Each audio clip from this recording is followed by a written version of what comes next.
Kalau ada kekurangan, saya mohon maaf. Kita di sini belajar bersama-sama.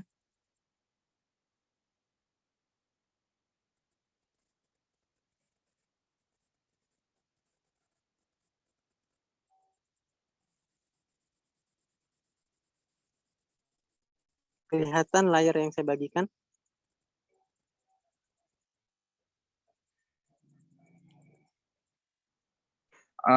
Kalau Dika belum tampil. Ya. Kalau Dika belum tampil, tidak tahu sama teman-teman lain ya.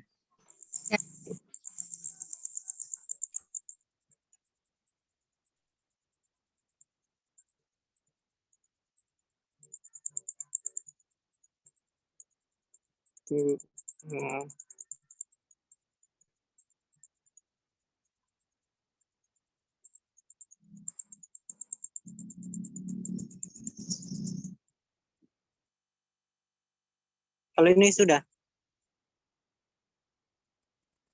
Layar putih sih kalau di sini. Teman-teman yang lain bisa bersuara kalau memang sudah jelas atau ada gangguan.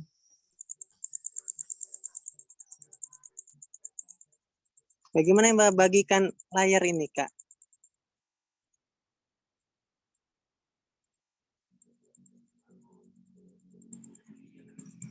Share konten. Share konten. Iya, yang di tengah. Hadi buka dulu Hadi punya filenya yang mau ditampilkan. Tunggu. So, buka memang. Tunggu, Kak.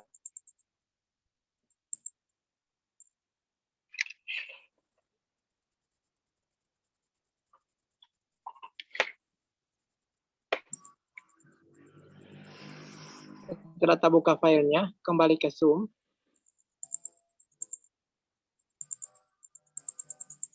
Ini dia. Sudah. Kalau mau geser bagaimana, Kak?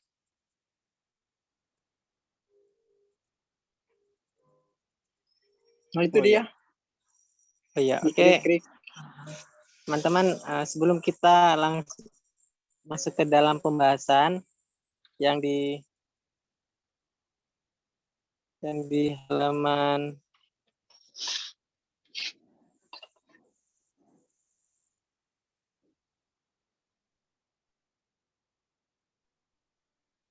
yang di halaman 54 penelaan Alkitab. Mungkin dari teman-teman boleh di-share yang sudah persiapan apa-apa yang teman dapat, yang ingin bagikan. Mungkin saya kasih 2 orang yang ingin membagikan sesuatu yang didapat. Oke, dipersilakan.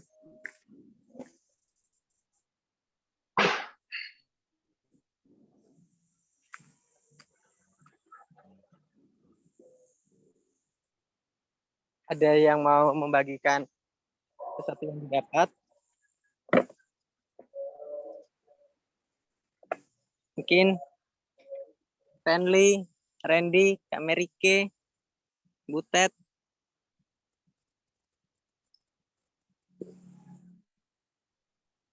Halo.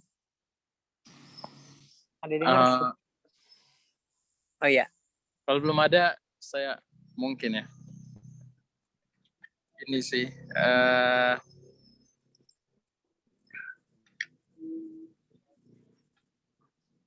Setelah baca, ada banyak hal yang didapat, termasuk tentang kelakuan awal manusia yang tidak baik begitu ya. Yang sangat jauh dari harapan awal yang orang pelajari itu Tuhan ciptakan. Namun ini sih ada satu hal yang cukup menjadi perhatian saya pribadi kalau baca. Di kemarin kita belajar bahwa pada mulanya Tuhan menciptakan langit dan bumi, dan kemudian di hari ke-6 ada makhluk hidup, manusia juga. Nah, ada pertanyaan-pertanyaan juga kemarin bahwa malaikat diciptakannya kapan. Nah, salah satunya juga termasuk ini, si iblis yang muncul di Kejadian 3 kan. Pasti juga kita ada pertanyaan, iya begitu. Saya ini iblis ini kapan diciptakannya begitu, dan kapan diciptakannya, apakah setelah manusia atau bagaimana gitu. Cuma di sini sih dapat info bahwa dalam tulisan di sini bahwa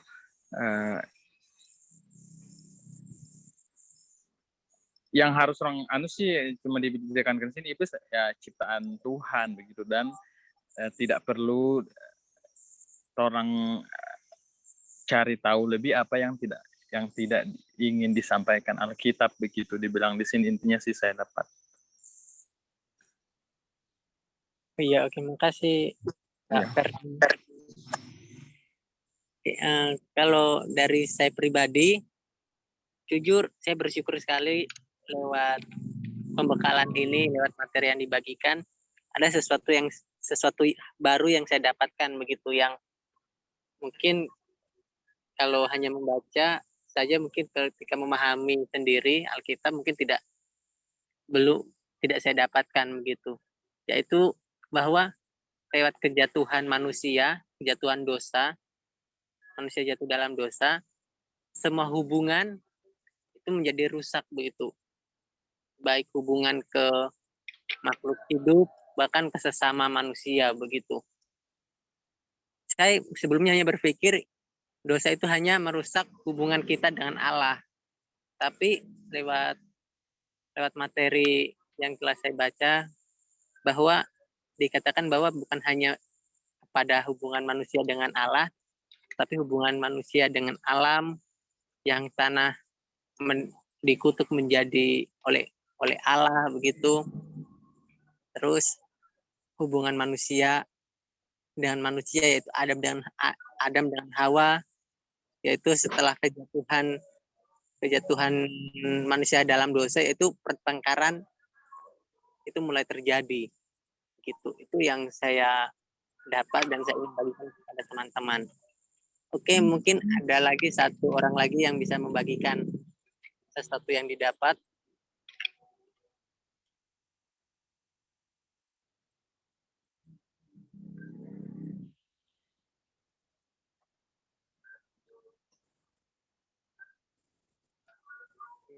Masih ada? Oke, kalau memang tidak ada. Saya deh. Oh ya. Silakan. Suara? Ya. Jelas suaranya? Jelas. Oke, terima kasih buat kesempatannya. Jadi apa yang saya dapat juga sebagian besar kayak saya sampaikan, cuma sedikit lagi. Ya tadi Kak Ferdi juga memang benar. Dari bacaan tadi juga dikatakan memang belum kejadian 4 itu, ya kejadian 3 memang kayak enggak dikatakan begitu iblis ini dari mana, tapi iblis itu memang benar adalah makhluk ciptaan Allah yang sempurna begitu. Dan iblis ini yang memang dengan akalnya begitu yang berusaha menipu manusia, memanipulasi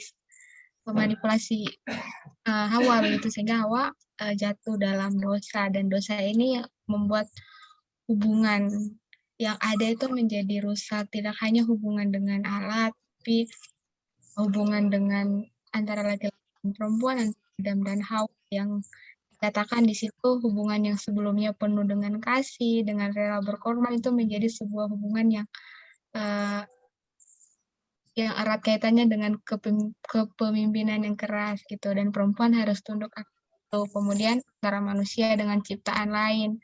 Atau kalau misalnya hubungan Allah dengan manusia saja rusak, apalagi hubungan manusia dan ciptaan lain gitu.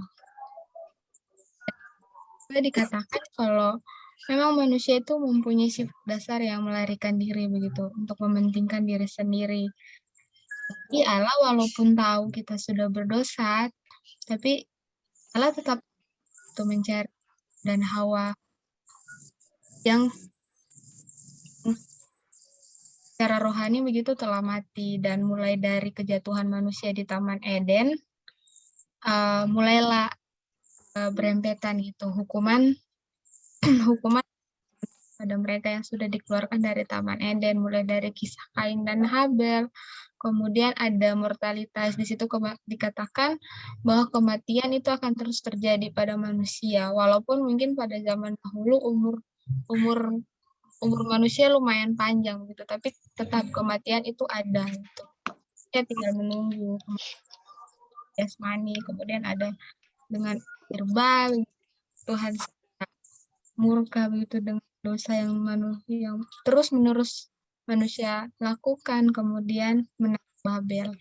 Ini adalah rentetan kejadian-kejadian yang menandakan bahwa kerajaan yang dulunya Tuhan itu hancur hanya karena pemberontakan yang sudah manusia itu lakukan. Tapi bersyukur bahwa Allah yang kita sembah yang penuh anugerah begitu, dan ia bertekad untuk memulihkan kerajaannya atas bumi ini.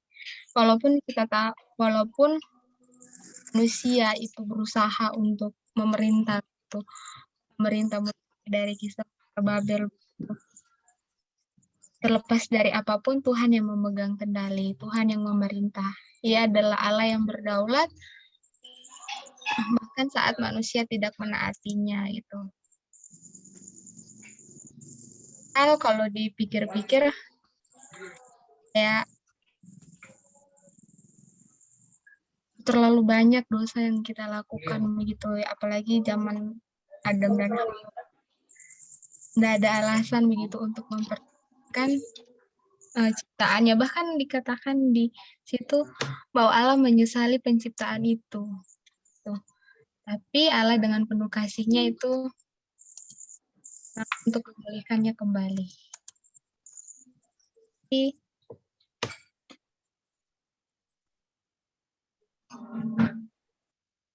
sudah setiap. Oh iya, terima kasih Bu Ted. Iya. Oke, teman-teman, mari sekarang kita masuk langsung ke pembahasan penilaian Alkitab tentang kejadian Setio bisa tambahkan sedikit?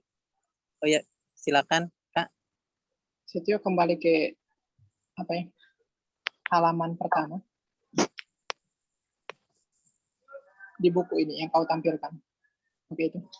Ya tadi kan kalau ada komentar bahwa iblis itu kan ciptaan yang sempurna, tapi ingat ya, iblis tidak diciptakan Tuhan ya. Tingkah laku yang jahat tidak diciptakan begitu. Tapi iblis itu bagian dari ciptaan, tapi Allah tidak menciptakan iblis. Allah tidak menciptakan iblis. Kalau perhatikan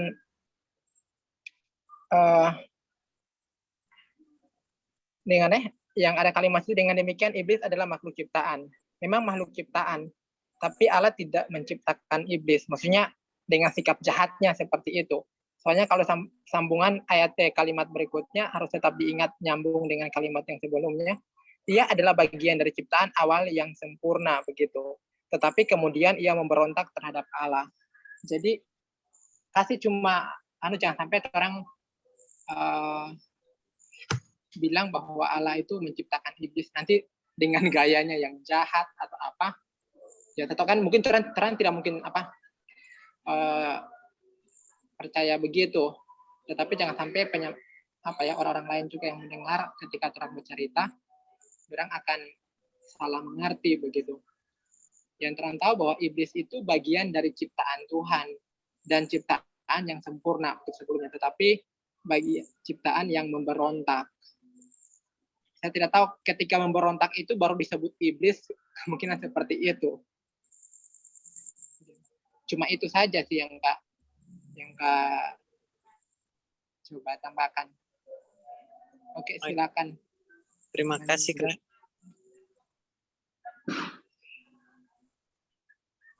Oke, kita langsung, mungkin ada lagi tambahan dari teman-teman atau yang ingin ditanyakan begitu sebelum kita masuk dalam penelaan Alkitab? Ini boleh saya Setio? Ya silakan Kak. Itu kayak ya sih, kayak semua orang percaya apapun yang Tuhan ciptakan itu kan tujuannya baik seperti manusia, meskipun sekarang meskipun pernah jadi kerajaan yang berdosa begitu ya, maksudnya Tuhan ciptakan baik awalnya kemudian jadi jahat. Nah, saya dikuasai dosa dan lain-lain. Nah, saya pun kepikiran bahwa iblis itu awalnya diciptakan baik adanya, sempurna tadi dibilang di situ. Kemudian apa ya? Kalau dipikir-pikir sih secara logika saya, berarti iblis juga itu awalnya diciptakan baik kemudian jatuh, entah dialah dosa itu, entah dia dosa itu atau bagaimana, atau dia jatuh seperti manusia begitu, ingin berkuasa dan ingin memerintah sendiri sehingga yang awalnya sempurna itu jadi rusak. Saya sih cuma itu sih masih agak bingung dengan sebenarnya sih masih agak bingung dengan pembahasan itu misalnya antara manusia dan iblis itu begitu. Kalau saya dapat dari sini sih betapa spesialnya itu ini manusia sehingga orang yang diprioritaskan Tuhan begitu. Padahal iblis juga awalnya ciptaan yang sempurna. Dan itu macam tadi Tuhan tidak menciptakan kejahatan, berarti iblis itu ya Tuhan ciptakan untuk satu yang baik begitu, yang sempurna, tapi dia yang jadi buruk begitu gara-gara dia. Tapi sekali lagi saya lihat kenapa cuma manusia begitu yang Tuhan itu tadi pedulikan, dia selamatkan begitu sampai rela mati untuk orang manusia begitu. Padahal kalau dilihat-lihat dia kan hampir tidak tahu ini hampir sama atau bagaimana. Kalau dilihat-lihat sih awal penciptaannya sih manusia juga saya pikir diciptakan begitu, awalnya baik begitu adanya. Iblis juga begitu dibilang tadi. Kasih. Saya langsung jawab ya Setio sebelum terdiskusi. Biar terang mungkin yang lain terpikir. Ini jawaban saya ya Ferdi. Pemikiran saya berdasarkan beberapa hal yang sudah saya dapat gitu. Kenapa nanti manusia baru Tuhan begitu memulihkan begitu, padahal iblis sudah pernah jatuh juga di dalam dosa begitu. Yang terkenal ya iblis. Tapi yang terang tahu bahwa iblis itu adalah malaikat Tuhan yang jatuh. Itu yang saya tahu sih, malaikat Tuhan yang jatuh. Tentunya malaikat dengan manusia, saya sih berpikir gimana ya? Walaupun malaikat bagaimana, tapi kalau bilang bagian ciptaan yang paling mulia, yang paling sebenarnya sempurna sih, tapi yang paling mulia itu manusia, sehingga yang diciptakan segambar dan serupa dengan Allah, punya karakter sama seperti Allah, menciptakan sama seperti Allah, dan walaupun dari sesuatu yang tidak ada menjadi ada begitu. Kalau Allah punya kuasa untuk memerintah, itu 11 orang bilang 11-12 dengan Allah begitu. Ketika manusia berdosa, maka orang lihat yang seperti yang ditulis di buku itu dan juga teman-teman sudah sampaikan, dampaknya bukan hanya manusia yang rasa begitu, tapi semua ciptaan juga ikut mendapat dampak dari keberdosan manusia, karena memang manusia yang berkuasa ciptaan, maka semena-mena orang memerintah, yaitu tergantung manusia begitu. Itu sih kalau kau berpikir begitu. Hingga sekalipun malaikat orang bilang mungkin ada yang berpikir malaikat itu kelasnya di atas daripada manusia, cuma saya pikir manusia sih lebih mulia dibandingkan ciptaan yang lain begitu. Karena malaikat pun ingin merasakan begini. Satu hal yang ingin tidak dirasakan malaikat sampai hari ini, tetapi itu pun tidak bisa dirasakan adalah kasih Kristus itu. Malaikat ingin ingin menikmati Injil itu, tetapi saya tidak bisa untuk menikmati itu, tetapi hanya Allah gitu. Hanya manusia begitu. Manusia seperti yang dikatakan tadi, ketika manusia dosa, Allah punya kasih, menolong, memperhatikan, bahkan gitu rela mengutus anaknya yang tunggal demi berkorban bagi orang, dan menikmati kasih Allah yang besar itu, gitu ya. Karena kasih Allah, malaikat ingin merasakan seperti itu, tetapi mereka tidak bisa sampai tidak akan pernah bisa begitu. Jadi saya melihat betapa spesial manusia itu karena diciptakan menurut gambar dan rupa Allah. Karena dia menurut gambar dan rupa Allah, memerintah sama seperti Allah, punya kuasa sama seperti Allah, walaupun terbatas ciptaan dan pencipta. Tetapi kalau salah langkah berarti akan salah dampaknya bagi semua ciptaan yang lain. Gitu. Itu yang terpikir sih, bukan yang terpikir bukan. Mudah-mudahan bisa menolong sedikit sih kalau berbeda dengan kejatuhan iblis begitu. Kita tahu kalau iblis jatuh sehingga cari pengikut begitu, menggoda lagi manusia untuk ikut dia supaya ada pengikut. Ya tujuannya tetap untuk menyaingi Allah. Kejatuhan malaikat itu untuk menyaingi Allah. Jadi tidak mau diperintah oleh Allah, tetapi mau memerintah. Begitupun manusia jatuh itu karena ingin bebas begitu. Orang yang atur sendiri. Itu tambahannya Kak. Oke. Terima kasih. Terima kasih, Kak. Mungkin ada yang masih belum mengerti. Boleh mau tanya? Masih mau menambahkan atau mau bertanya? Tes, halo. Stanley kayaknya itu. Cuma suaramu agak kecil, Stanley. Tes. Halo. Oke, kedengaran. Oh ya, boleh mau tanya?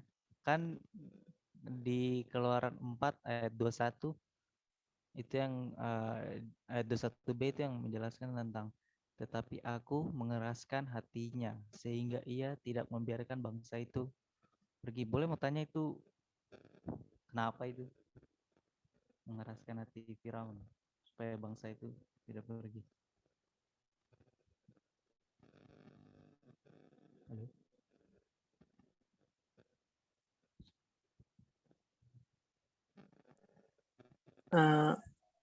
Yang lain dapat dengar? Dapat dengar. Saya tahu yang lain. Kak dapat dengar? Iya dengar. Iya, dengar. Iya. Mungkin dari Kak Ferdia atau Tarian bisa, atau kakak-kakak yang lain bisa menjawab.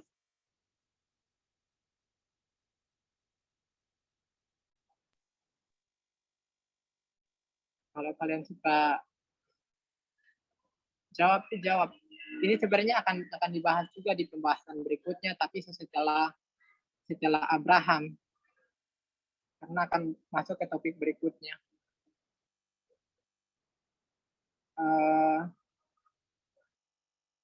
Kayaknya Stanley, kalau dari saya sih belum bisa memberi jawaban secara lengkap begitu untuk pertanyaannya Stanley begitu. Karena topiknya juga hal yang berbeda. Oh ya. Tapi kalau dari Kak sih jawaban ringkasnya seperti ini. Kalau Tuhan ingin mengeraskan hati Firaun sehingga Tula itu ada, Tuhan punya tujuan begitu. Tuhan punya tujuan untuk menyatakan yang intinya ketika Tula itu diberi sampai ke 10 itu untuk menyatakan bahwa Allah Israel adalah Allah yang besar, mengalahkan dewa-dewa mereka. 10 Tula itu merupakan perwujudan dari perlawanan antara dewa dengan dewa-dewa Mesir begitu. Tapi kalau perhatikan Tuhan mengeraskan hati Firaun,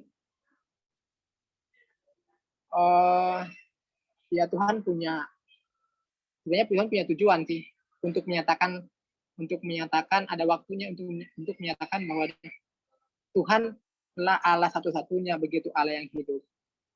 Kalaukah itu jawaban apa ya? Jawaban ringkasnya begitu. Kalau juga perhatikan teks dari tula pertama sampai tula seterusnya. Pertama, Firaun yang mengeraskan hati. 1, 2, 3, sampai kalau tidak salah 6. Setelah itu Tuhan mengeraskan hati Firaun. Tapi perlu jawaban yang cukup panjang sih sebenarnya. Untuk jawab itu. Itu sih dari Kak.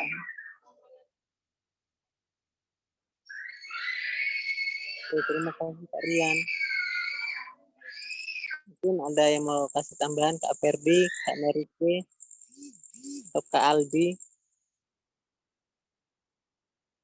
atau Randy, Butet.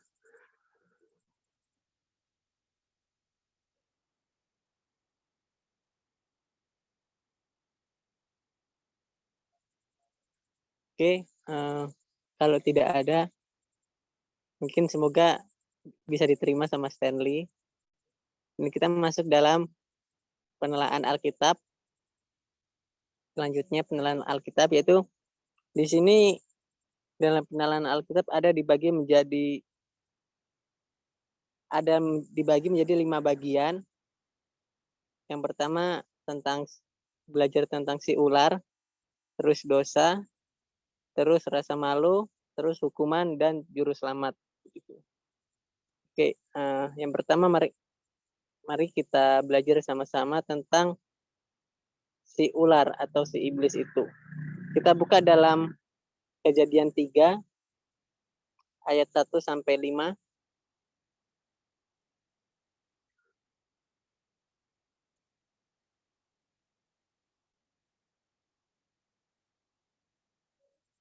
Kejadian 3 ayat 1 sampai 5. Mungkin dari Kak Merike boleh membacakan.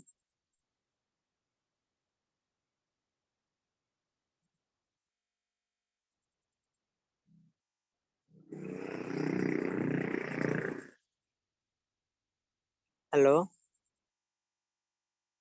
Halo, boleh kedengaran? Ya, boleh Kak. Ya. Kejadian pasal 3 ayat 1 sampai 5, manusia jatuh ke dalam dosa.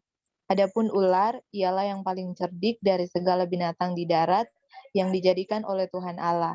Ular itu berkata kepada perempuan itu, "Tentulah Allah berfirman, semua pohon dalam taman ini jangan kamu makan buahnya." Bukan?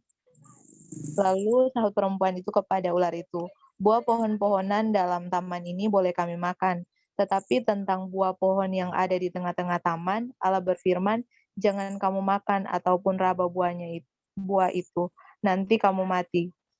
Tetapi ular itu berkata kepada perempuan itu, "Sekali-kali kamu tidak akan mati, tetapi Allah mengetahui bahwa pada waktu kamu memakannya, matamu akan terbuka, dan kamu akan menjadi seperti Allah, tahu tentang yang baik dan yang jahat." Ya, terima kasih Kak Merike. Ya.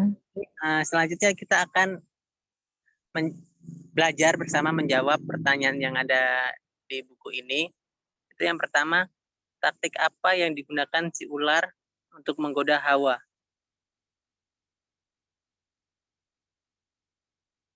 Mungkin dari teman-teman ada yang bisa menyampaikan pendapat.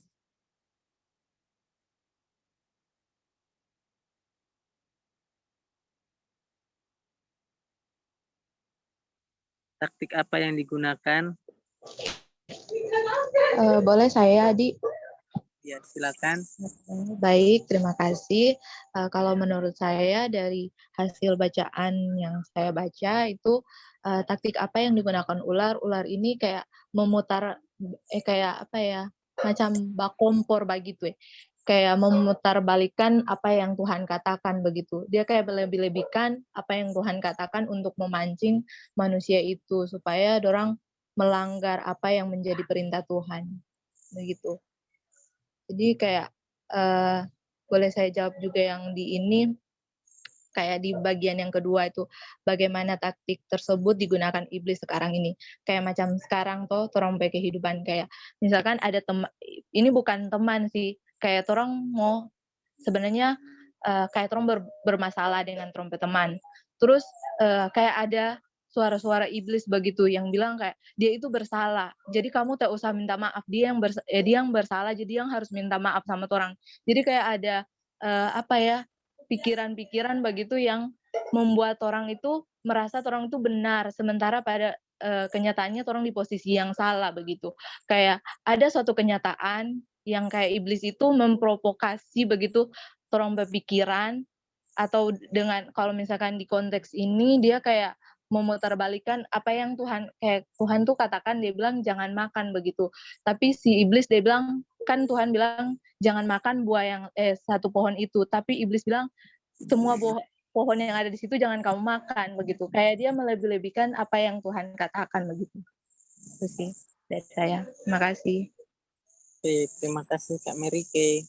Mungkin ada teman lain bisa menambahkan atau sesuatu yang didapat.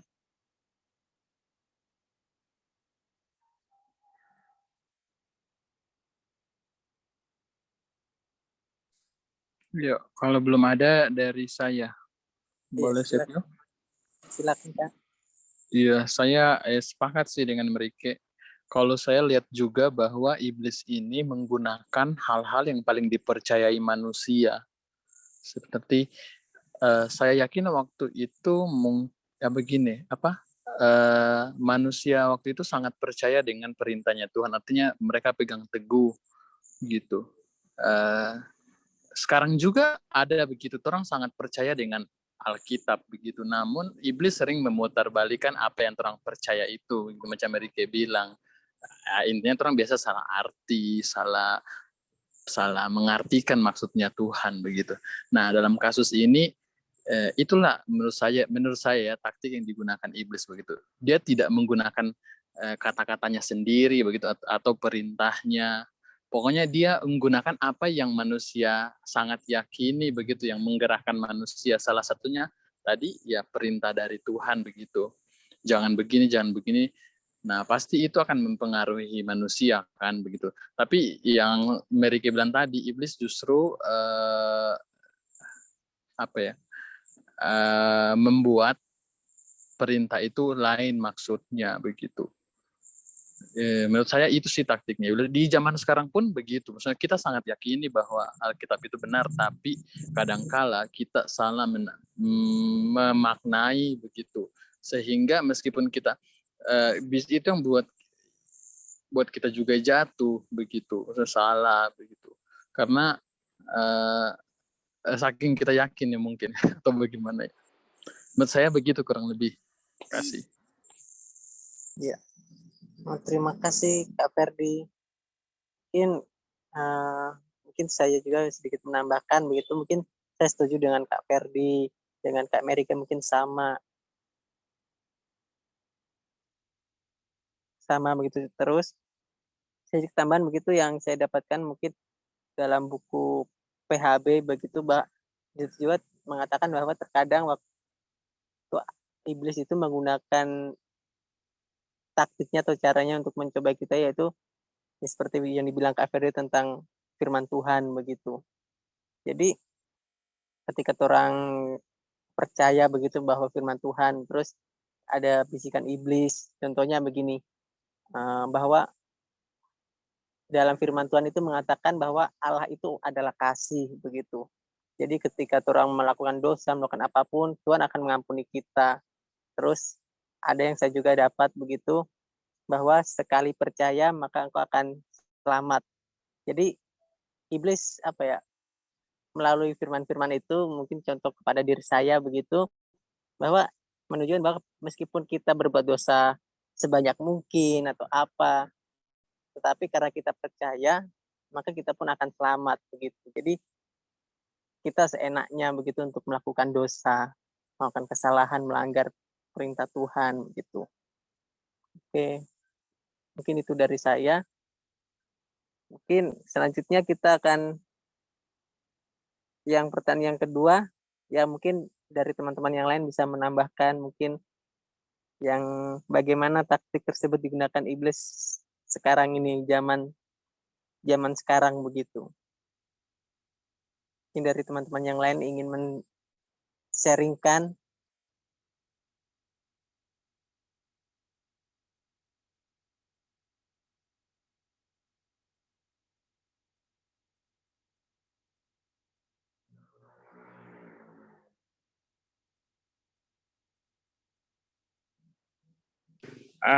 Kalau dari saya sih berdasarkan itu juga salah satunya. Kalau di zaman sekarang ya, pengajaran-pengajaran kemarin orang sudah bahas juga sih. Banyak sekarang juga yang mengajarkan, yang mendasarkan pengajarannya pada firman Tuhan, tapi disalahgunakan, disalahartikan begitu. Di zaman sekarang juga sih begitu. Tapi dasarnya sebenarnya kayak berdasar pada firman Tuhan, tapi firman Tuhan yang salah diartikan menurut saya sih. Itu. Oke, terima kasih Kak Ferdi. Mungkin ada lagi yang mau menambahkan, menyampaikan pendapat.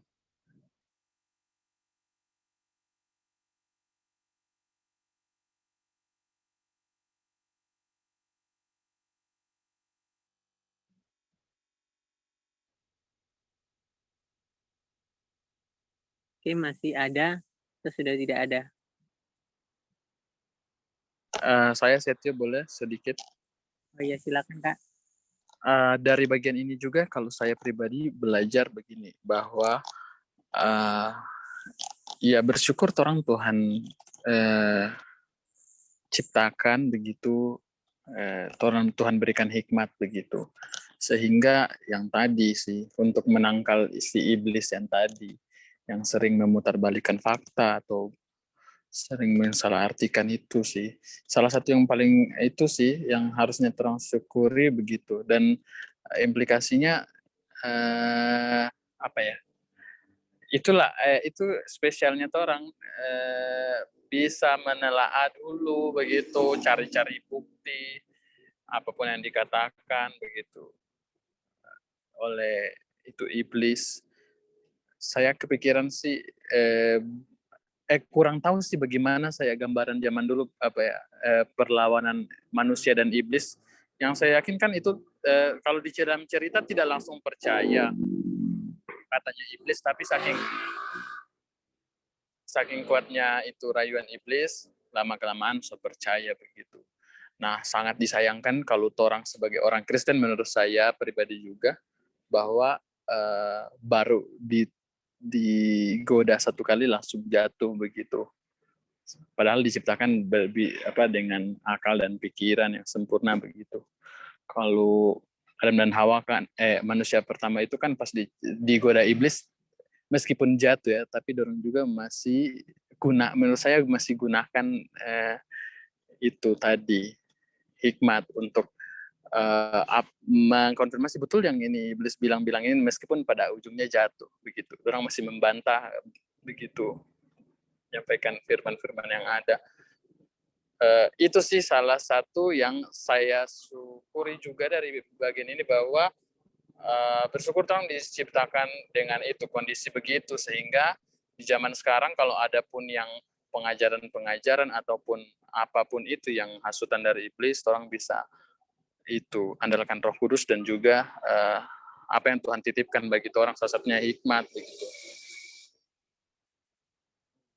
Dan sangat disayangkan kalau sebagai pengikut Kristus kemudian sekali dapat cobaan langsung itu terbawa oleh iblis itu.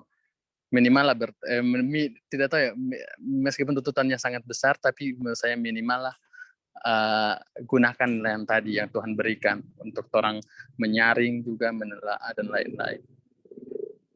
Kasih Setio. Oke, terima kasih Kak Ferdi.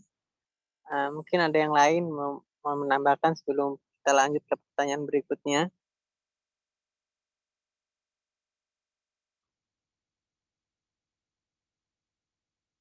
Kalau tidak ada, kita lanjut ke pertanyaan selanjutnya, yaitu tentang dosa. Dalam ayat yang ke-6 minta tolong Randy boleh bacakan.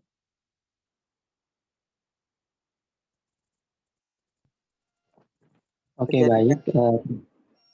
Ya, ada bisa kedengaran? Ya, bisa.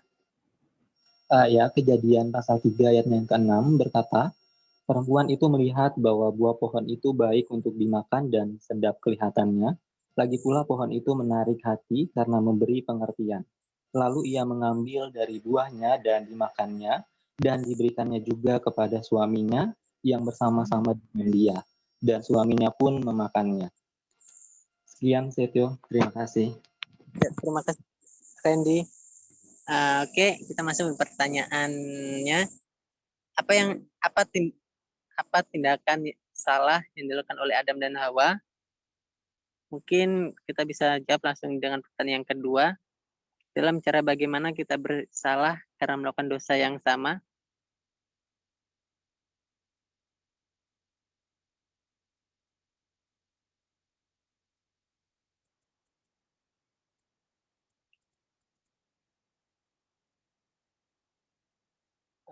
Oke, mungkin ada yang ingin menyampaikan pendapatnya.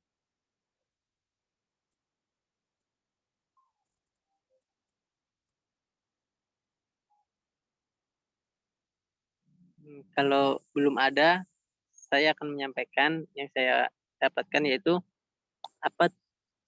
tindakan apa yang salah yang dilakukan oleh Adam dan Hawa. Apa tindakan salah yang dilakukan oleh Adam dan Hawa? Itu menurut saya itu salah begitu, karena menurut saya dalam pembacaan tersebut, dalam ketika iblis mencobai manusia gitu, dan iblis ingin mencobai bahwa ketika kita memakan buah tersebut, maka kita akan menjadi serupa sama begitu dengan Tuhan begitu, tahu yang baik dan yang benar. Jadi kita itu jatuh dalam dosa, yaitu menganggap bahwa orang itu ingin berkuasa, ingin berkuasa di kerajaan Allah begitu. Kan sebelumnya kan kerajaan Allah dipimpin oleh Allah.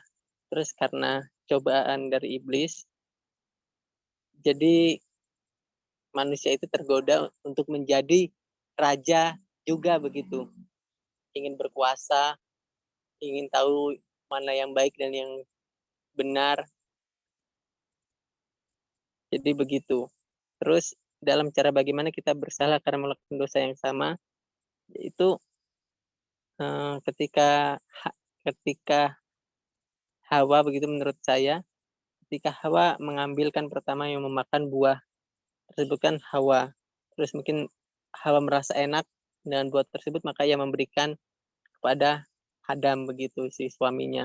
Jadi dosa yang sama begitu yang dilakukan, yaitu menikmati dosa tersebut. Itu yang dari saya. Mungkin dari yang lain.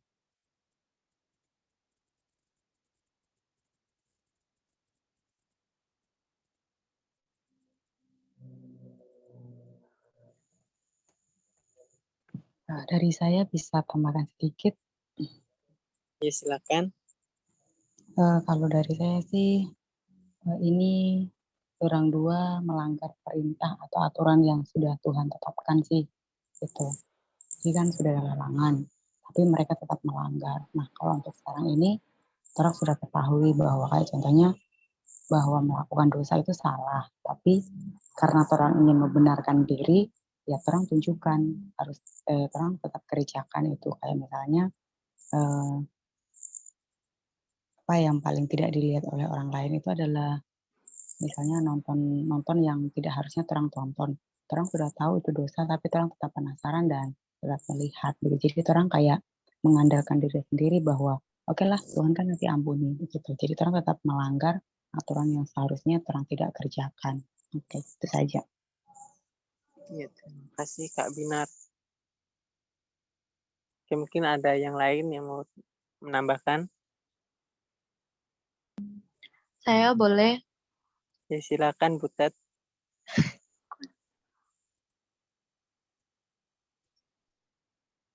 Amerika Hadi bukan aku. Kak Merike, silakan.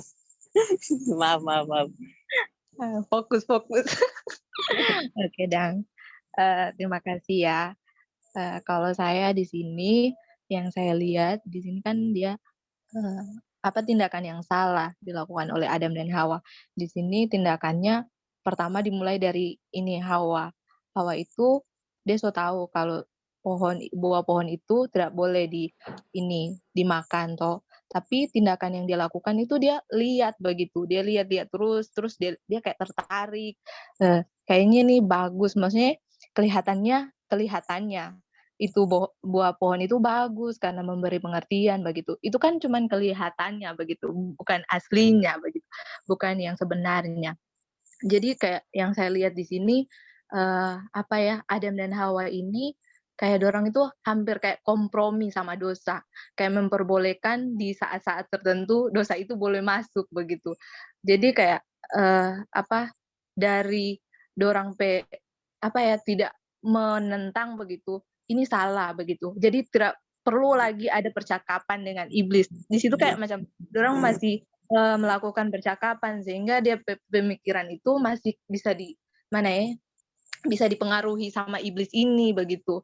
Kalau misalkan dia langsung tidak hiraukan itu iblis berperkataan, kayaknya kemungkinan dia tidak akan ambil itu buah, tapi dia kayak masih kompromi begitu, kayaknya boleh begitu, masih bagaimana ya DP pikiran itu masih tercampur aduk begitu. Jadi itu kayak langsung jawab di yang bagian 2 ya, sama dengan kayak torang sekarang begitu, sama yang Kak Binar bilang begitu. Ketika torang merasa ini dosa kecil begitu, ini dosa gampang begitu, cuman kecil begini, jadi kayaknya boleh saya lakukan ini. Kayak misalkan saat teduh begitu, hari ini tidak saat teduh, masih malas begitu. Terus besok lagi, kayaknya kemarin tuh tidak saat teduh, kayaknya dosa banyak begini. Jadi kayak semakin lama semakin menjauh dari Tuhan begitu.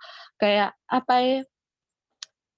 hal-hal yang kecil begitu ketika torang lakukan terus menerus itu torang akan kayak macam torang rasa torang itu so jauh dari Tuhan begitu. Itu sama juga yang kayak Adam dan Hawa lakukan begitu. Awalnya dorang cuman kayak ini hal sepele, tapi dorang nggak tahu DP akibat dorang memakan buah itu, melanggar perintah Tuhan gitu. Ya, Jadi terima kayak kasih. begitu sih. Kok sih kompromi sama dosa. Maksudnya dorang membiarkan hal itu. Oke, terima kasih. Ya, terima kasih Kak Merike. Oke, mungkin semoga saran gitu atau sesuatu yang dibagikan oleh teman-teman bisa mewakili begitu dari teman-teman yang lain juga yang didapat. Selanjutnya kita masuk di pertanyaan berikutnya, yaitu tentang rasa malu begitu.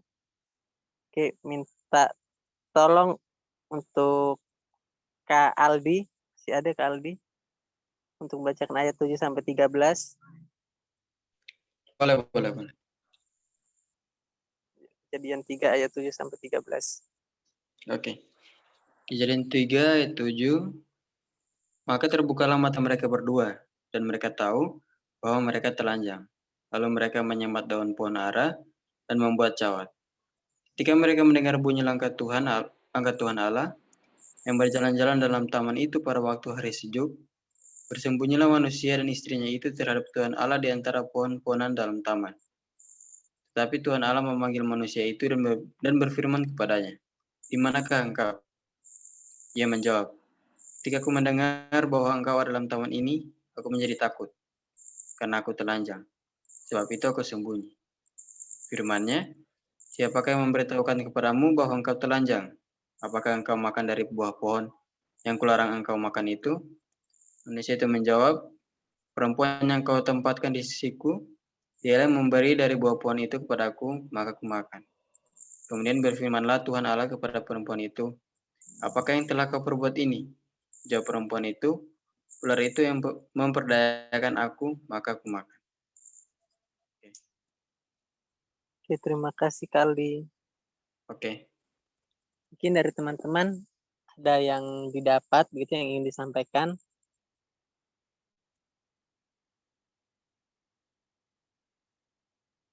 Ayo yang belum bersuara, ayo coba bersuarakan pendapatmu.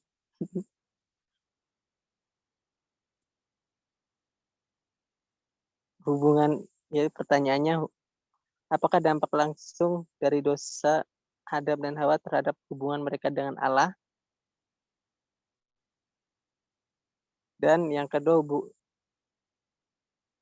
dampak langsung hubungan Adam dan Hawa terhadap hubungan yang lain begitu. Pertanyaan yang pertama dulu. Apa dampak langsung dari dosa Adam dan Hawa terhadap hubungan mereka dengan Allah? Oke, teman-teman.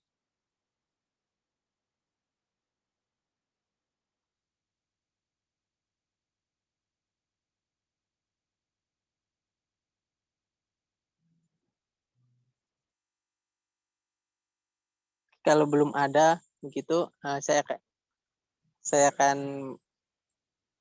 menyampaikan yang saya dapat begitu, yaitu yang menurut saya pribadi, yaitu bahwa dampak dari dosa Adam dan Hawa itu manusia pertama dengan Allah, yaitu menjadi rusak begitu. Jadi dulu ketika manusia dan Adam dan Allah berada di Taman Eden, mungkin saya berpikir bahwa mereka itu seperti sahabat begitu, yang ketika ingin sesuatu atau apa begitu, mereka menyampaikan atau berbicara kepada Allah. Begitu juga Allah begitu, ketika Allah ingin memberikan tugas begitu kepada manusia, yaitu dengan untuk menamai setiap hewan, binatang begitu. Mereka saling berbicara begitu, tetapi ketika dosa ada sama mereka, yaitu manusia jatuh dalam dosa, itu hubungan Allah dengan manusia itu menjadi renggang, jauh begitu, bahkan pisah begitu, terbatas begitu. Mungkin dalam pembacaan berikutnya, yaitu manusia itu diusir oleh Allah begitu dari Taman Eden dan dikasih penjaga agar supaya manusia itu tidak datang lagi ke Taman Eden begitu. Mungkin dari saya, mungkin dari teman-teman yang lain.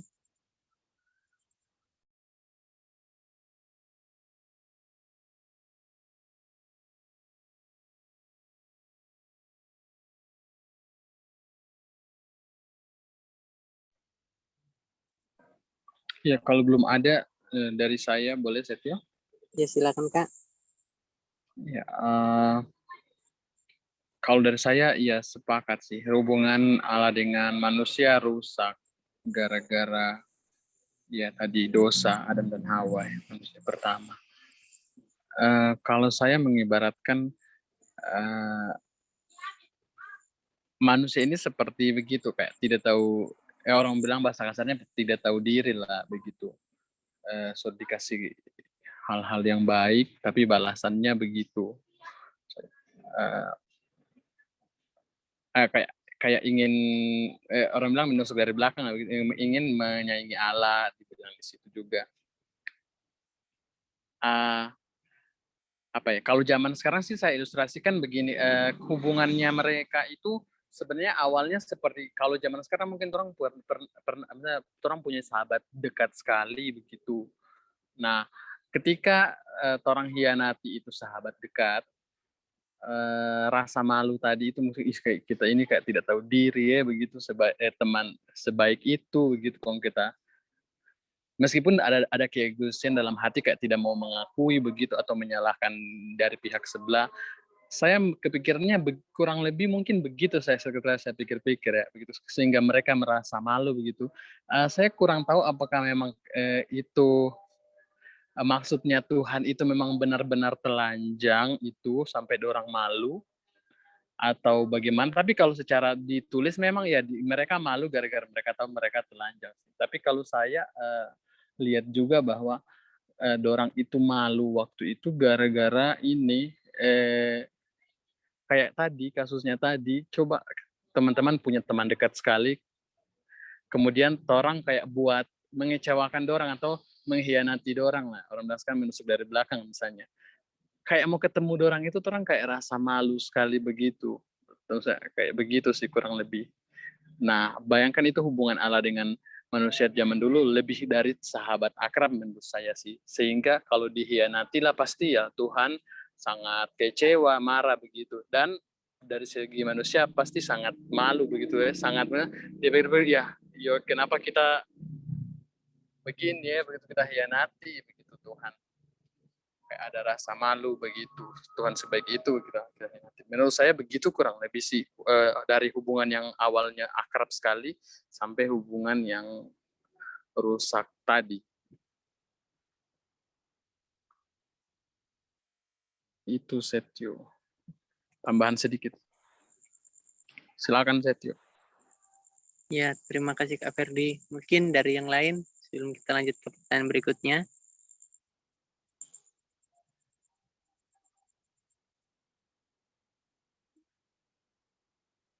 Oke, kalau tidak ada mungkin dari saya atau dengan Kak Ferdi mungkin sudah mewakili dari teman-teman begitu. Jadi selanjutnya kita masuk di pertanyaan berikutnya, itu hubungan mereka dengan orang lain begitu. Bandingkan dengan Kejadian 2 ayat 22 sampai 25. Oke, Stanley boleh bacakan Kejadian 2 ayat 22 sampai 25.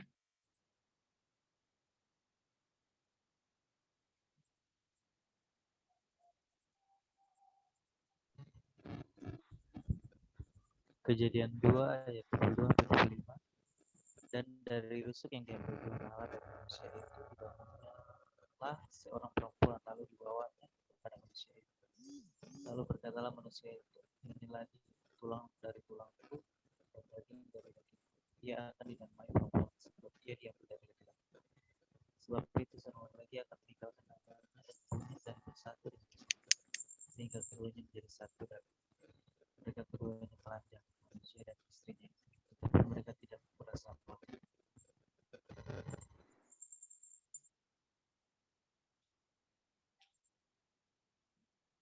Oke, terima kasih Stanley.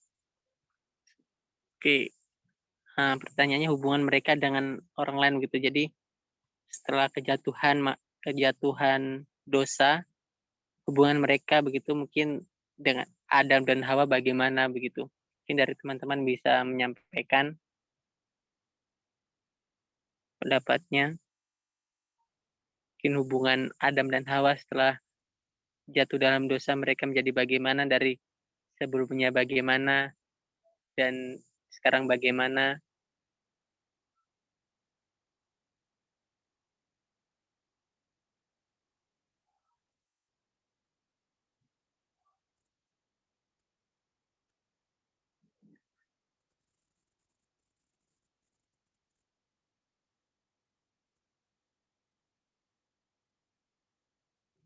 Oke, mungkin dari saya pribadi begitu.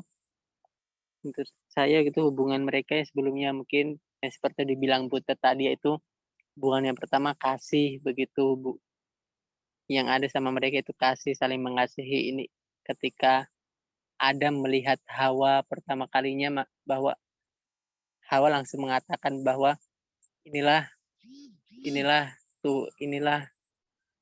tulang dari tulangku gitu. Jadi Adam itu langsung percaya, bahwa yakin, langsung mengasihi kepada Hawa begitu. Tapi setelah kejatuhan dosa, hubungan mereka renggang begitu, sudah tidak baik, di mana peperangan mulai terjadi begitu, saling, yaitu kepemimpinan ada begitu sama hubungan mereka begitu, di mana setelah ketika alam mempertanyakan begitu, mungkin ada menyalahkan Hawa Hawa menyalahkan mungkin ular dan selanjutnya, bahwa di situ bahwa saling menyalahkan begitu tanpa mengakui kesalahan pribadi begitu, yaitu kepemimpinan begitu. Mungkin tadi juga dalam pengantar juga kalau teman-teman baca, mungkin di dalam ayat selanjutnya itu kutukan Allah pada perempuan begitu, maka perempuan akan ber apa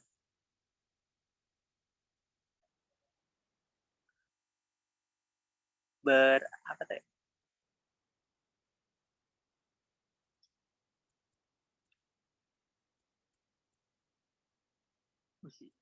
Mungkin apa bahasa kasarnya nafsu begitu, birahi begitu, berbirahi kepada laki-laki.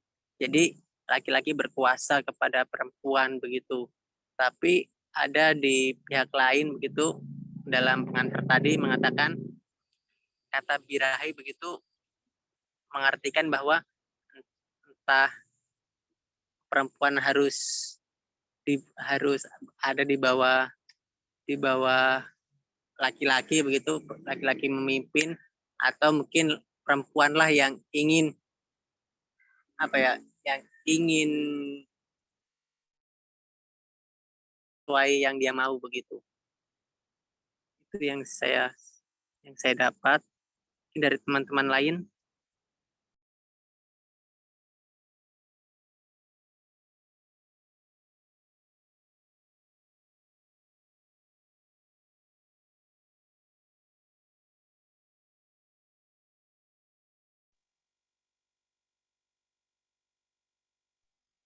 Oke, dari teman-teman yang lain mungkin bisa menambahkan.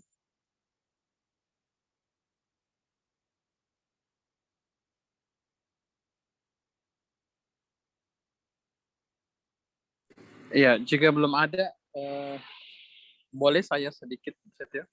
Ya silakan, Kak. Kalau ini sih, kalau saya lihat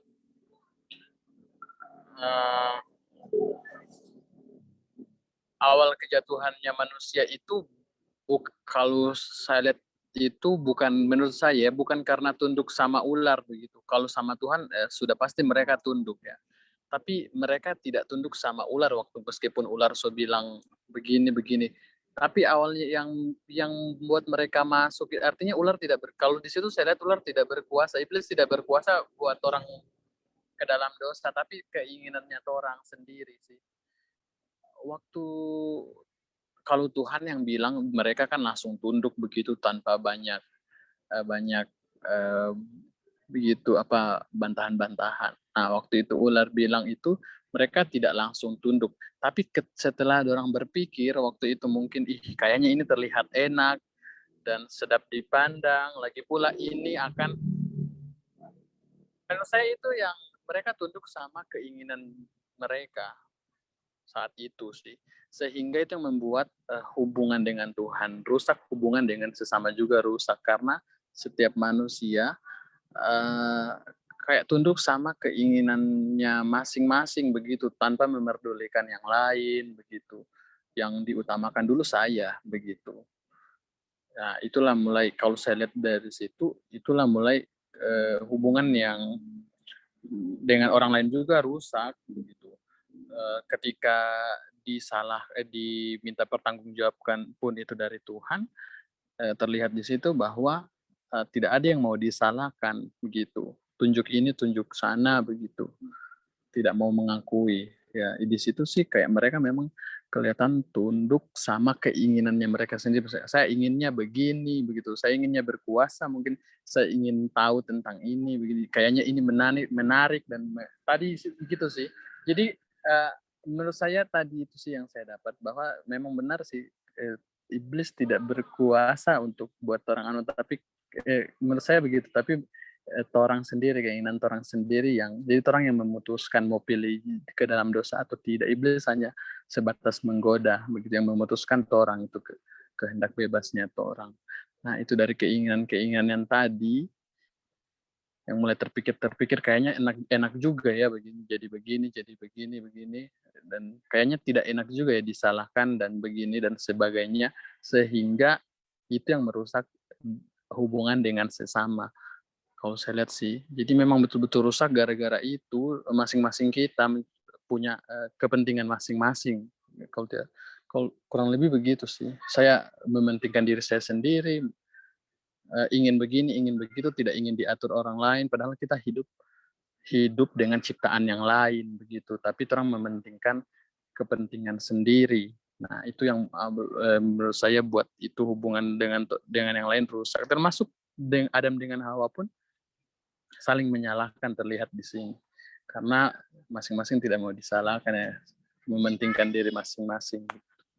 Ya intinya tunduk terhadap itu tadi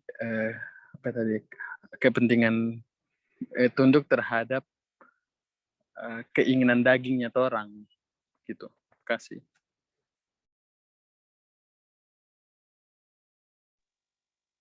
Ya, terima kasih Kak Ferdi. Mungkin dari teman-teman menambahkan sebelum kita lanjut ke pertanyaan berikutnya tentang hukuman. Boleh saya? Ya, silakan. Kalau saya sih kurang lebih sama ya seperti yang teman-teman sudah sampaikan tadi, bagaimana hubungan mereka antara Adam dan Hawa ketika mereka jatuh dalam dosa, itu terlihat bahwa ketika Tuhan sudah mengatur awalnya bahwa si laki-laki ini sebagai pemimpin dan perempuan ini sebagai penolong untuk si Adam. Tapi ketika manusia itu jatuh dalam dosa, seperti yang Kak Ferdi bilang, keinginan itu maksudnya dorong keinginan untuk sama seperti Allah itu muncul begitu dua-dua. Jadi si perempuan berkeinginan supaya dia juga sama begitu kedudukannya sama si Adam. Jadi dorong kayak suka sama-sama jadi penguasa begitu. Jadi yang membuat aturan begitu. Dorong nggak mau diatur, dorong mau buat aturan sendiri untuk dompet diri sendiri begitu. Jadi di situ kayak so nggak mau tunduk, semuanya pengen apa yang dorang suka itu yang dorang lakukan begitu. Sebenarnya kan Tuhan so atur begitu. Perempuan ini dia harus menolong ini Adam, tapi sudah tidak jadi seperti itu. Dan si laki-laki ini juga Tuhan kasih kuasa untuk memimpin si perempuan, tapi ketika dorang jatuh dalam dosa, DP kepemimpinan ini dia sudah kekuasaannya atau maksudnya tanggung jawab yang dikasih Tuhan sama dia mempergunakannya dengan ini tidak seharusnya begitu. Jadi kayak semua orang suka menang sendiri. Tuh. Terima kasih. Ya, terima kasih Kak Merike. Oke, kita masuk di pertanyaan berikutnya itu tentang hukuman. Oke, boleh minta tolong buat Butet membacakan ayat 14 sampai 24.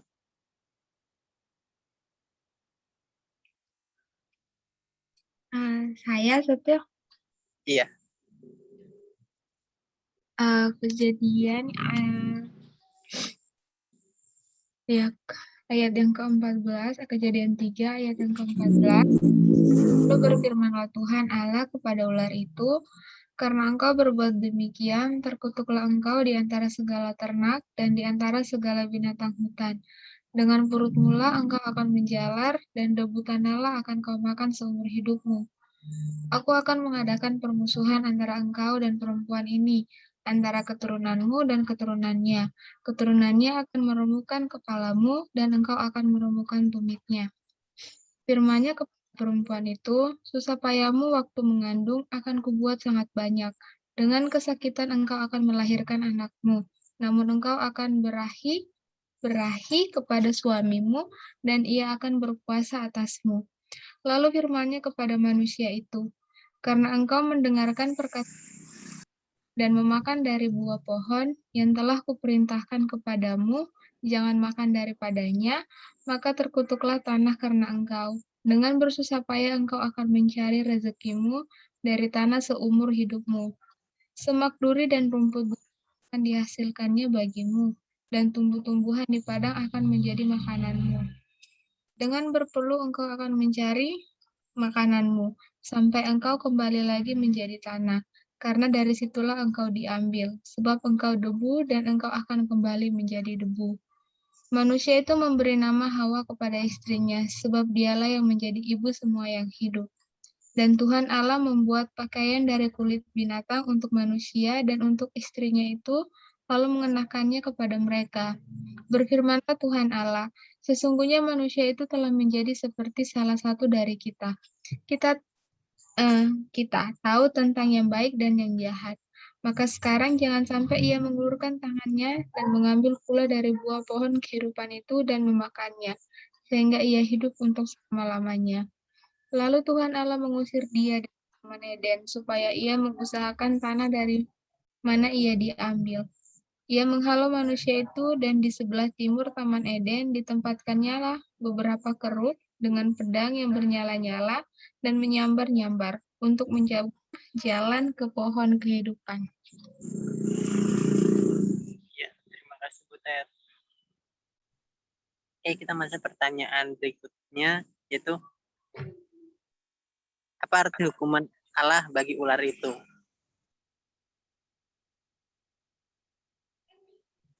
Saya saja yang langsung jawab, boleh Setio? Silakan. Nah, kalau dari bacaannya sudah jelas ya untuk keempat poin ini, yang ular itu hukumannya ya berjalan dengan perutmu atau debu tanah itu akan dimakan oleh ular dengan seumur hidup. Kemudian untuk perempuan sendiri, seperti yang tertulis di ayat yang ke-16, di sini waktu mengandung, perempuan akan dibuat kesakitan dengan sakit sangat banyak.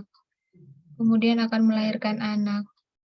Kemudian perempuan akan berahi kepada suami, dan suami akan berkuasa atas istri.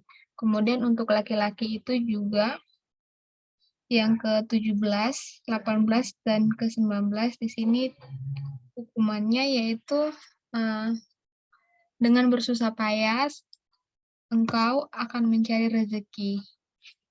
Dengan tanah di mana engkau berpijak, dengan segala semak duri, rumput, dan tumbuh-tumbuhan akan menjadi makananmu. Dengan berpeluh, berkeringat, kemudian akan menjadi tanah. Kemudian untuk seluruh umat manusia, kalau menurut saya ya menjadi dosa turunan ya. Jadi kayak karena pada awalnya juga manusia telah jatuh, dan itu akan terus-menerus untuk manusia-manusia yang lain gitu. Dosanya tidak akan pernah berhenti, dan kematian akan selalu menunggu mereka gitu. Ya, itu dari saya Setio. Ya, terima kasih Bu Ted. Mungkin dari teman-teman yang lain boleh menambahkan atau ingin menyampaikan pendapat itu tentang apa arti dari hukuman Allah bagi ular atau bagi perempuan atau laki-laki atau seluruh umat manusia.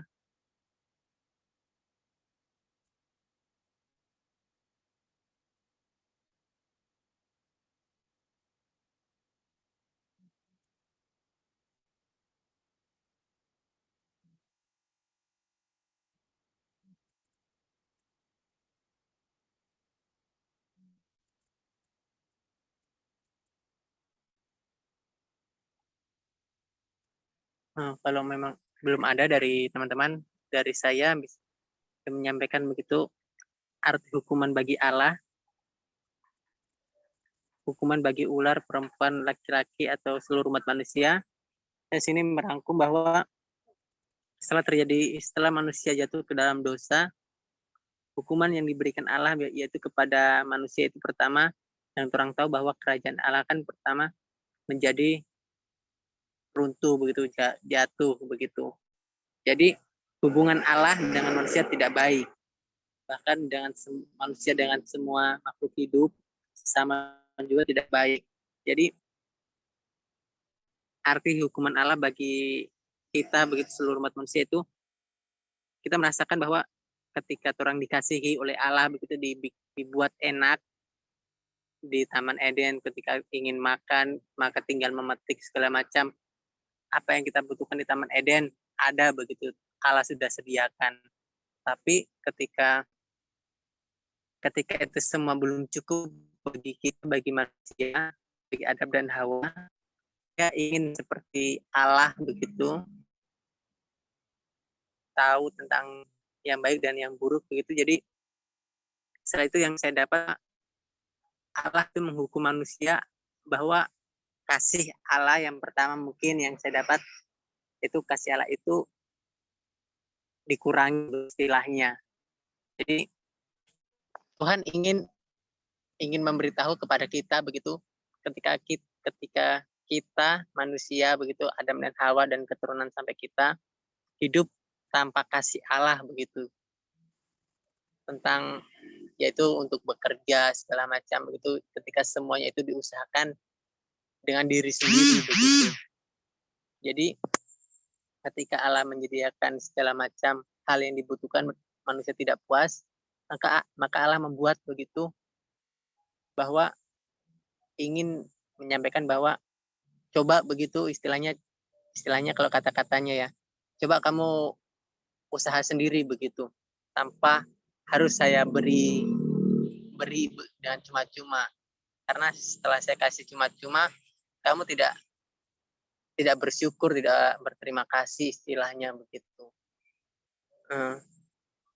Itu yang dari saya.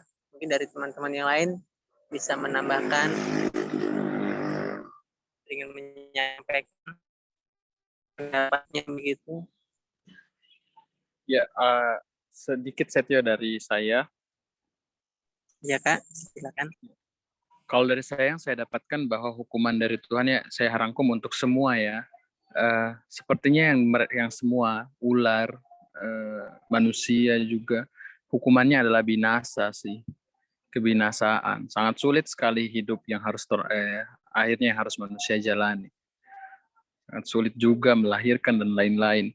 Dan yang paling penting di ayat 22 sih, kayak memang Tuhan itu marah sehingga dia tidak izinkan orang untuk memakan buah kehidupan itu lagi begitu. Seakan-akan Tuhan mau bilang di ayat sini bahwa jangan sampai mereka selamat begitu. Ada yang selamat begitu, ada yang hidup kekal sih. Tapi sekali lagi tidak sampai hati Tuhan buktikan, karena dia benar-benar mengasihi orang, sehingga menurut saya ini ayat ini sudah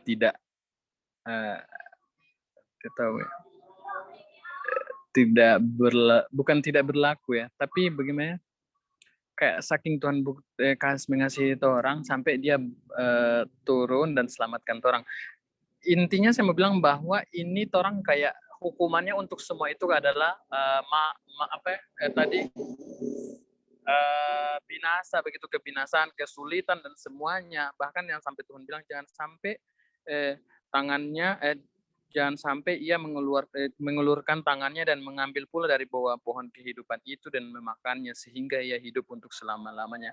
Kalau secara tidak langsung sih kayak Tuhan mau bilang gitu ke Tritunggal begitu kan, dibilang salah satu dari kan ya ada kata-kata kita, secara tidak langsung kayak Tuhan mau bilang bahwa jangan sampai mereka ada yang hidup kekal begitu, biarlah mereka binasa begitu. Di ayat terakhir ini Tuhan di ayat 22 maksudnya Tuhan bilang begitu, selain kesulitan-kesulitan di atas yang Tuhan bilang. Jadi sangat binasa sekali kalau mau dibayangkan orang hidup akan selamanya hidup begitu si ular akan selamanya hidup yang seperti Tuhan bilang. Manusia pun akan selamanya begitu sangat kesulitan ya, binasa menurut saya sih. Tanpa hidup, tanpa dapat makan itu buah kehidupan sehingga orang bisa hidup untuk selama-lamanya. Berarti kalau orang tidak sampai sekarang pun orang tidak dapat hidup jaminan hidup kekal, yaitu masih berlaku sih menurut saya itu perkataan Tuhan yang lama itu, yang dulu, dan di ayat sini sangat binasa sekali orang begini selama hidup dan tidak menikmati hidup kekal begitu. Orang bilang ini sampai sulit di sini, sampai sulit di kehidupan di dunia ini, baru habis itu tidak menikmati hidup kekal lagi, sama dengan bohong begitu. Kurang lebih sih itu kebinasaan ganjarannya. Kasih Setio. Terima kasih Kak Ferdi. Mungkin dari teman-teman mau menambahkan lagi. Saya boleh, Adi? Ya silakan Kak. Kalau saya tadi sih hampir sama ya sama yang Kak Ferdi dengan Butet begitu. Semua kalau di sini yang saya lihat keadilan Tuhan itu nyata di sini. Ketika orang berdosa, di situ Tuhan maksudnya keadilan Tuhan itu nyata begitu. Dosa harus dihukum, setiap pelanggaran itu harus dihukum begitu. Jadi setiap orang yang melanggar perintah Tuhan akan mendapat hukuman yang setimpal dengan apa yang dia buat begitu. Kalau apa ya? Jadi di situ kayak maksudnya terus di seluruh umat manusia.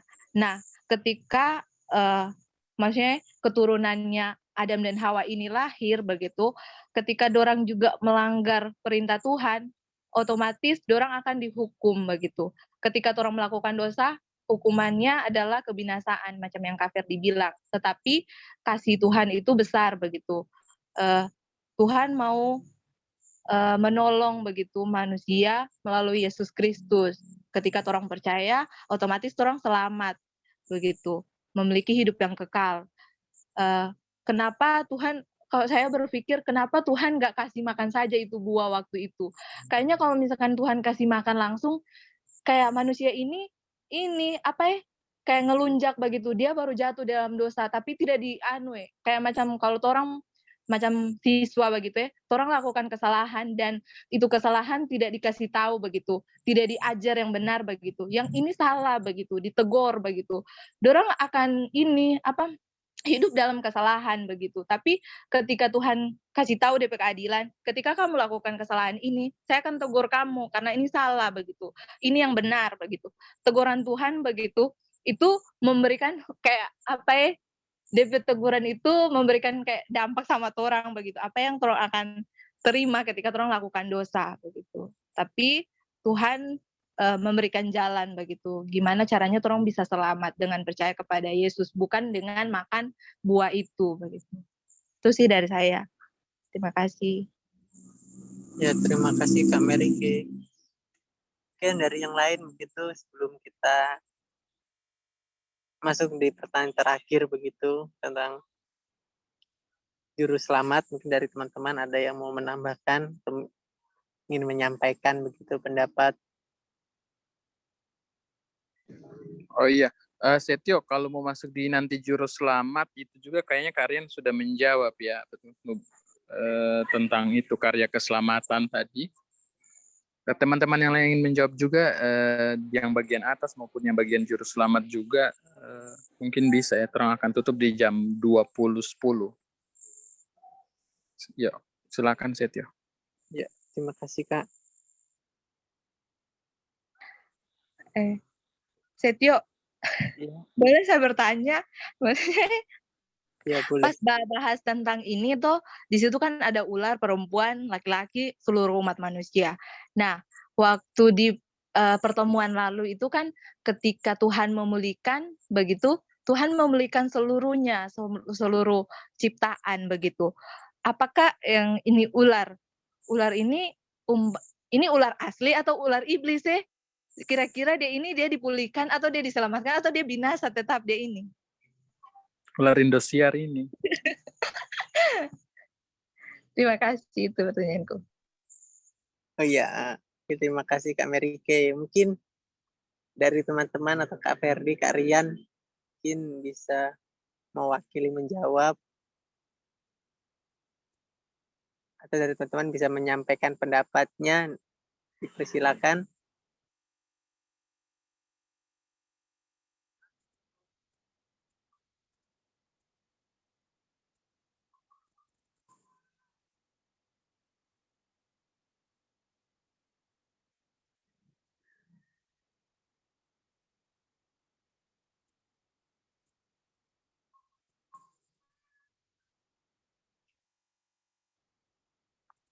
Oke, kalau belum ada mungkin saya coba menjawab begitu dari yang pernah saya dapat begitu, bahwa di dalam kitab, tidak tahu di kitab apa begitu, pokoknya surat Paulus gitu atau surat apa, di situ mengatakan bahwa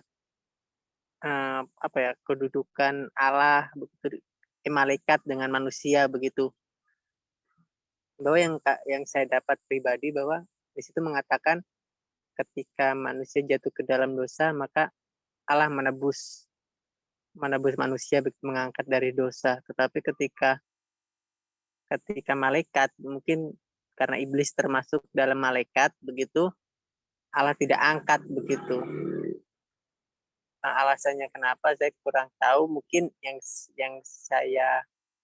saya petik begitu, yang saya dapat, bahwa karena manusia itu ciptaan yang paling sempurna, yang paling spesial begitu buat Allah. Jadi karena kespesialan manusia, maka Allah menebus manusia begitu ketika manusia jatuh dalam dosa, berbeda dengan itu malaikat begitu, atau si iblis itu. Mungkin itu yang saya bisa sampaikan. Mungkin dari yang lain, Kak Ferdi, Kak Rian. Kak masuk ya. Ya, silakan. Mudah-mudahan jelas suaranya Kak. Kalau kurang jelas kasih tahu, waktunya sudah habis Ferdi ini. Terakhir ini Kak, ya. Silakan Kak, terakhir. Iya, ini menjawab pertanyaannya Merike. Memang pemulihan semua ciptaan akan dipulihkan kecuali ada yang tidak mau. Hanya kita iblis dan pengikut-pengikutnya kan, yang ingin bersaing terus sampai kekekalan. Jadi akan mendapat penghukuman begitu. Berkaitan dengan pertanyaan Merike, apakah ini ular yang butuh ular atau ciptaan atau iblis begitu? Di situ iblis yang berperan begitu. Entah iblis yang berperan atau apa, atau memakai ciptaan. Kalau memang iblis memakai ciptaan si ular, orang melihat ada sesuatu hal yang cara kerja iblis yang berbeda sekali itu dengan cara kerja Tuhan begitu. Ketika orang melihat otoritas itu kan dari Tuhan. Terus setelah Tuhan ke manusia kan, setelah ke manusia baru ciptaan yang lain. Tetapi cara kerja iblis membalikan. Nanti dari ciptaan yang lain akan mempengaruhi manusia, dan manusia itu yang akan mempengaruhi Tuhan. Jadi cara kerja iblis itu berbalik begitu. Membalikan sesuatu hal yang Tuhan tetapkan begitu. Kalau Tuhan yang berkuasa seharusnya memerintahkan manusia, dan manusia yang berkuasa untuk segala ciptaan yang lainnya, untuk mengatur dan segalanya. Tetapi iblis malah memutarnya begitu, memakai ciptaan si ular untuk memperdaya manusia, dan manusia dipakai oleh iblis untuk yang memberontak terhadap Tuhan begitu. Itu merupakan pembalikan yang memang berbeda jauh cara kerja Tuhan dan cara kerja iblis begitu. Kalau Kak berpikir ular itu bagian dari ciptaan, maka ya pasti ada begitu dalam pemulihan. Tujuannya seperti apa? Kalau Tuhan ciptakan, berarti Tuhan punya tujuan begitu. Kalau saya bisa melihat akhirnya digambarkan Yerusalem yang baru atau dunia yang baru itu, seekor singa akan sama-sama dengan kambing, makan rumput sama-sama, itu merupakan bentuk kedamaian. Tidak ada lagi saling makan-memakan, tidak ada lagi peperangan, tetapi damai begitu. Tidak ada lagi yang membahayakan. Kalau memang ular itu kan ciptaan Tuhan begitu. Ya, kalau Tuhan pulihkan, ya semuanya masih ada gitu. Itu sih menurut akal sehatku sih. Itu dari saya. Terima kasih. Ya, terima kasih. Mungkin Amerika bisa mengerti. Iya, terima kasih. Sedikit Kak, saya mau tanya begitu dari saya pribadi. Kenapa Allah tidak ingin manusia memakan buah pengetahuan hal yang baik dan yang buruk? Kenapa Allah menumbuhkan tanaman tersebut, pohon tersebut di tengah-tengah taman itu?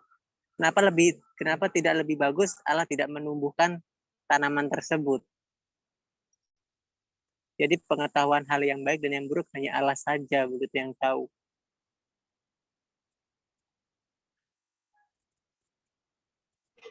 saya langsung bahas ya. Kalau jawaban singkatnya sih Allah ingin menguji begitu apakah tetap setia kepada Tuhan atau tidak begitu. Tuhan ingin hati yang tulus, pengabdian kepada Tuhan itu, bukan terpaksa atau seperti robot yang dikendalikan begitu, tetapi pemberian yang tulus. Dan itulah yang Tuhan harapkan begitu, pemberian tulus. Itu bagian ujian. Dan Tuhan tahu, kalau memang Tuhan tahu, manusia punya kekuatan sih, punya kemampuan untuk bersalah begitu, punya kemampuan untuk memberontak. Tuhan tahu itu manusia punya kemampuan, tapi manusia Allah tidak ingin pemberontakan itu. Jawaban singkatnya sih ya pengabdian yang tulus, kesetiaan sih. Kalau untuk menguji apakah memang tetap tunduk kepada Allah atau ikut maunya sendiri. Itu sih dari Kak. Ya, terima kasih Kak. Dari saya Setio boleh? Ya, silakan Kak. Kalau menurut saya waktu itu memang Allah sangat percaya kepada manusia begitu. Dan tidak ada pikiran negatif Allah tentang manusia. Maksudnya Allah itu memandang orang spesial begitu. Jadi dia sangat percaya dengan orang. Cuma orang yang menyalahgunakan kepercayaan itu. Jadi kalau dia tidak percaya, pasti dia akan berpikir seperti yang mungkin Setio maksudkan. Kayaknya ini manusia tidak bisa dipercaya. Sebaiknya kita tidak taruh ini begitu. Menurut saya sih, karena Allah sangat percaya sama orang, meskipun orang jatuh dan mengkhianati begitu. Oke, silakan Setio. Ya, terima kasih Kak. Untuk pertanyaan lagi, Citra mau bahas atau? Itu kalau menurut saya sudah disinggung Kak Rian bahwa tanda-tanda juru selamat itu sudah dibahas di ayat ke-13 15.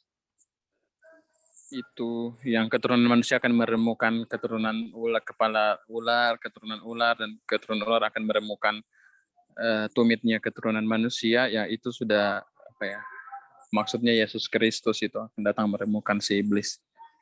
Menurut saya itu sih sudah disinggungkan. Karian juga untuk itu.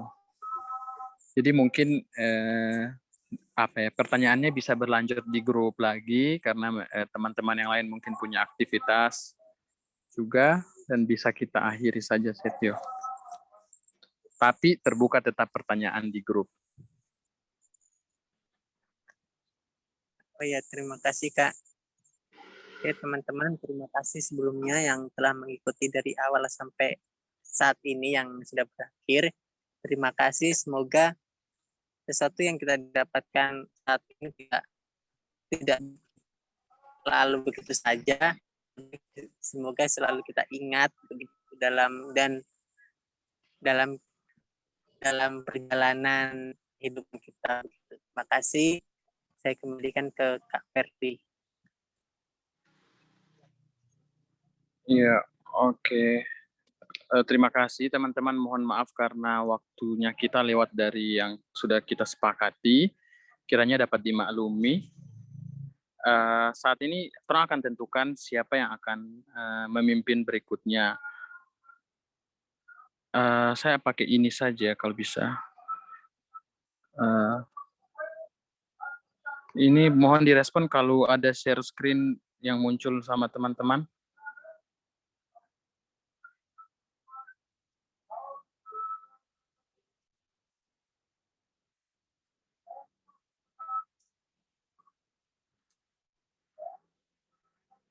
Ada share screen yang muncul? Ada, Halo? Kak. Ada Kak, ada. Ini? Permainan ada ya, ada.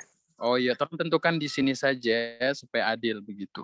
Nanti setiap yang sudah memimpin akan hilang namanya dari spin ini. Yuk, untuk selanjutnya saya tekan ya.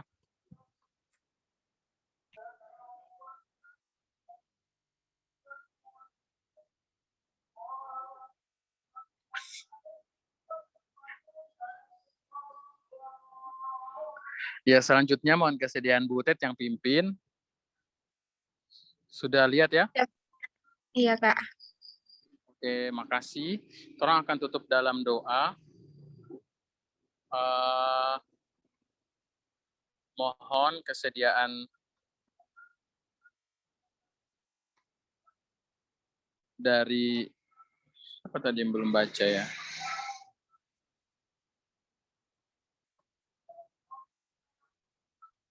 Dari Randy untuk tutup dalam doa. Silakan Randy.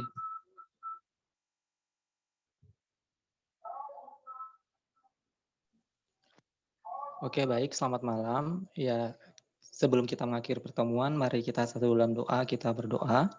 Selamat malam Tuhan Yesus. Tuhan, kami berterima kasih untuk kesehatan dan juga nafas kehidupan yang Tuhan masih berikan kepada kami hingga hari ini Tuhan.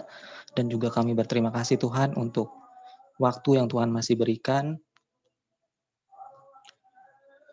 Terima kasih untuk waktu yang sudah Tuhan berikan kepada kami sehingga pada malam hari ini kami masih bisa mengadakan pembinaan mengenai KKIT Tuhan. Tuhan, untuk rencana kami ke depannya Tuhan, kami serahkan hanya ke dalam tangan-Mu Tuhan. Kiranya Tuhan yang melancarkannya Tuhan. Dalam nama Tuhan Yesus kami sudah berdoa, ampuni salah dan dosa kami. Haleluya, amin. Terima kasih Kak. Ya, makasih semuanya. Selamat melanjutkan aktivitas. Kak, tiada foto bersama. Ngana pe hobi.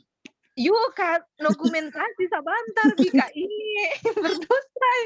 Astaga. Berdosa banget versi. Kak, sarame di sini kayak ini. Lalu saya. Selalu kan ikut foto bersama setiap pertemuan apapun itu ya. Kan ada foto bersama ini. Mungkin siapa yang kalian boleh ambil foto? Kalian pakai laptop atau pakai HP? Pakai HP kayaknya kalian. Aku aja, Kak. Aku pakai laptop. Oh iya, Butet. Mohon kesediaan Butet. Ya, di saya gelap soalnya di luar. Mary Kay Lain, sama silakan. Kali mohon diaktifkan kamera. Jangan usah.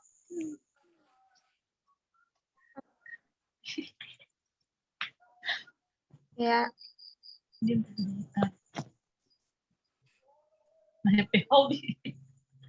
Ini Kaldi belum aktif. Nggak apa-apa.